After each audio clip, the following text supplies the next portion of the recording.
رزق کا وظیفہ۔ اللہ تعالیٰ کے فضل و کرم سے آپ کے رزق میں ایسی برکت ڈال دے گا کہ نہ صرف آپ بلکہ آپ کی آنے والی نسلیں بھی سکون اور خوشحالی کے ساتھ زندگی گزاریں گی۔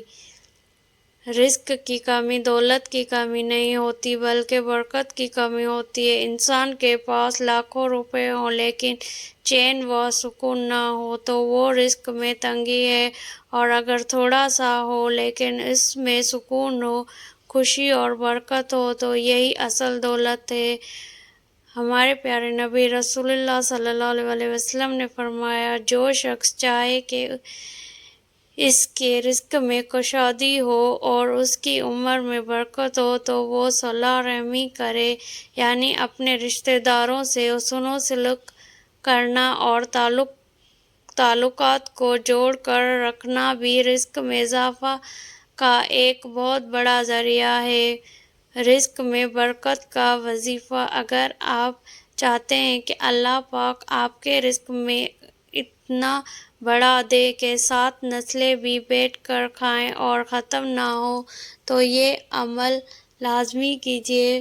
سب سے پہلے 5 وقت کی نماز کو اپنی زندگی کا حصہ بنا لیجیے۔ نماز ہی برکت کی اصل کنجی ہے۔ روزانہ نماز فجر کے بعد سورۃ الواقعات کی تلاوت کیجیے۔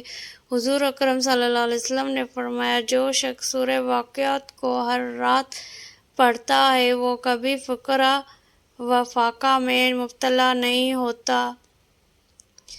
ایک اور مجرب عمل یہ ہے کہ دن میں کم سے کم 100 مرتبہ یا واسع یا رازق کا ورد کیجیے۔ اللہ پاک اپنے فضل سے آپ کے رزق میں کشادگی عطا فرمائیں گے۔ حلال کمائی کا خاص خیال رکھیں کیونکہ حرام سے حاصل ہونے والا رزق کبھی نسلوں کے لیے برکت کا ذریعہ نہیں بنتا۔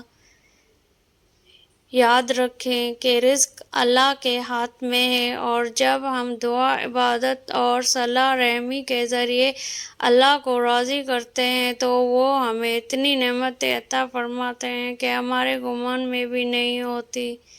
اللہ تعالیٰ ہم سب کے رزق میں ایسی برکت عطا فرمائے کہ ہماری 7 پشتیں بھی بیٹھ کر کھائیں اور اللہ کی نعمتوں کا شکر ادا کرتے رہیں۔ آمین یا رب العالمین۔